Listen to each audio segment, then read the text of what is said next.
Idubbbz, it was an absolutely hell of a fight. What would you like to say to all your fans and supporters that were rooting for you here today?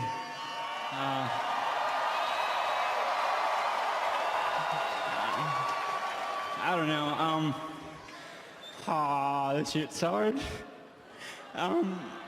It's alright, Idubbbz, mate. You don't need to cry, please. Straight off the bat, I want to let all the newcomers to my channel know that I am perfectly fine with bullying. Make fun of someone because they're fat, autistic, or riddled with acne, I don't care. Oh, right, so if that's the case then, Idubbbz, why did you cry when everyone shot on your girlfriend's OnlyFans? And why do you continue to literally cry now?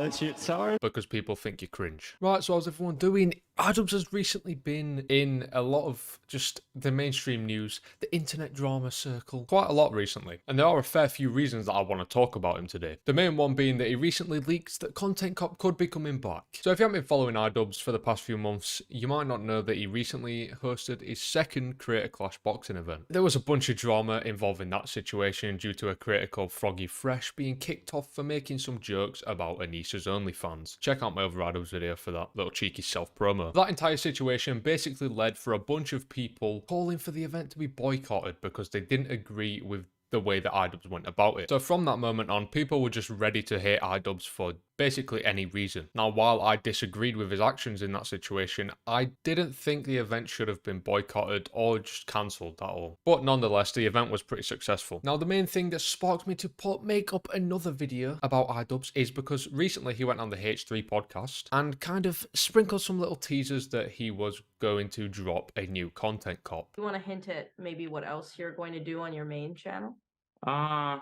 You don't have to say who it's about. Yes. On my main channel, I'm going to be addressing controversies, and I'm going to be putting out be putting out a Content Cop. Yes! Let's fucking go, baby! A content cop about controversy related to controversies. That might be no. It might be true. Yeah. sure. Yeah.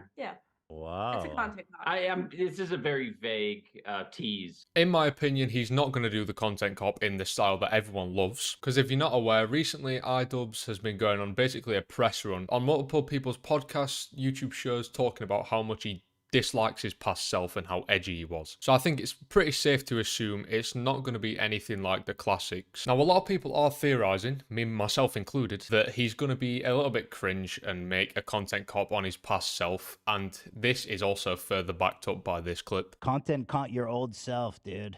All right. Thank you, guys. Appreciate it. Nice to see y'all. Glad you guys are doing well, and keep it going, man. Love you guys. Now, if you're blind or autistic and you couldn't pick up on what means, I feel like, me personally, that just means that that's basically what he is doing, and he's just being like sarcastic, like, what a good idea. So, I can't say I'm excited for the next Content Cop, if that's the case. And other people are also theorising that he could be making one on Sam Hyde, which I'm sure Idubbbz knows that would be an awful career move for him. But then again, Idubbbz has just been making bad career moves for the past 2 years, so who knows? Because it's quite evident at this point that Idubbbz's old fan base are heavily intertwined with Sam Hyde's fan base. So Idubbbz making a Content Cop on Sam Hyde would not end well, and he definitely knows that. However, there is one thing that we can confirm for 100% certainty, is that Idubbbz, for the most part, is basically done with boxing. I'm gonna be honest. I don't love boxing. I find it to be very challenging and very difficult to do. And so it's not, when I go into the gym every day, it's like not therapeutic, or it hasn't been very therapeutic for me, or fun.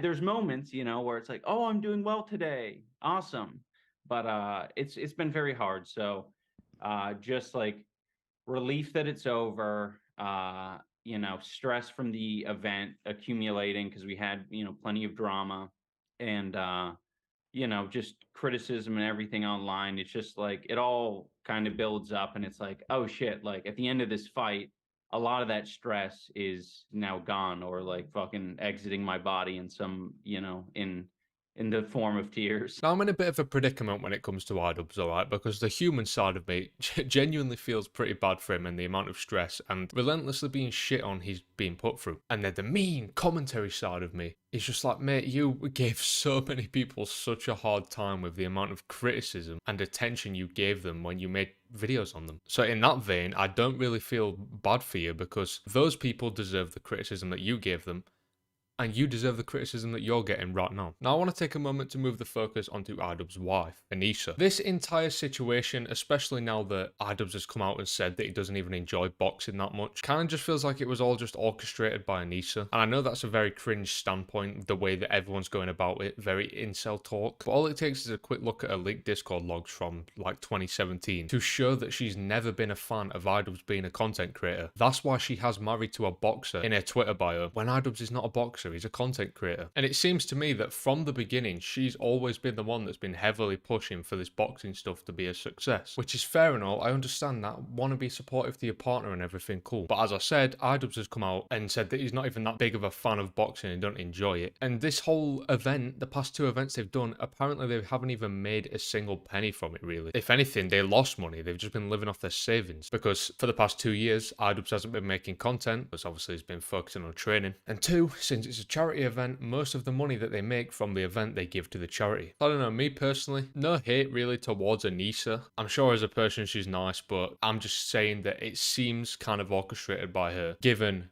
her past logs and her attitude towards Ian being a content creator in general. But Idubbbz, to finish this video off, I think you have a bit of a disconnect as to why your old fan base don't like you or have fallen out of favour with your opinions and content. So let's just explain it to you. Your old fan base are not very happy with you right now because you have completely 180'd in what seems like the matter of a few months, but I'm sure behind the scenes it was happening gradually over time. People aren't saying you're not allowed to change. Grow up, mature, I'm fine with that. The way you went about it when it comes to shitting on your previous fan base for liking your old content is just a dickhead thing to do. You can't now call everyone that used to watch and enjoy your old content losers because you no longer enjoy it anymore. At the time of you posting it, you enjoyed it and you made a lot of people laugh with it. So now that you've come out and shat on everyone, calling them all basement dwellers, whatever insult you want to throw at them, 4chan browsers, who knows? But because you have done that, they hate you. They see it as a way of you betraying their trust, even though I think that's a bit extreme. But you could have simply just moved away from that edgy content without trying so hard to separate yourself from it. Look at people like Max Murphy, Anything for Views, your old friends. They've moved away from that edgy content, just like everyone else. But they didn't shit on their previous fan base for liking that edgy content. Hence why their old fan base still watch them and still respect them. And I understand you were probably just desperate to be accepted by all the current day YouTubers, because realistically there's no edgy ones left anymore that are mainstream. But I do wish you the best in your future endeavours. I don't hate you. I'm sure some people do, but I don't. So if you do happen to see this, I love you, mate, still. I love you. But yeah, that is going to be it for me for today's video, boys. I do appreciate you for watching. Leave a like and subscribe if you did enjoy. And I'll see you in the next video. Peace out, people. Don't be a cook. If I could take you up in paradise, of course. If you would tell me I'm the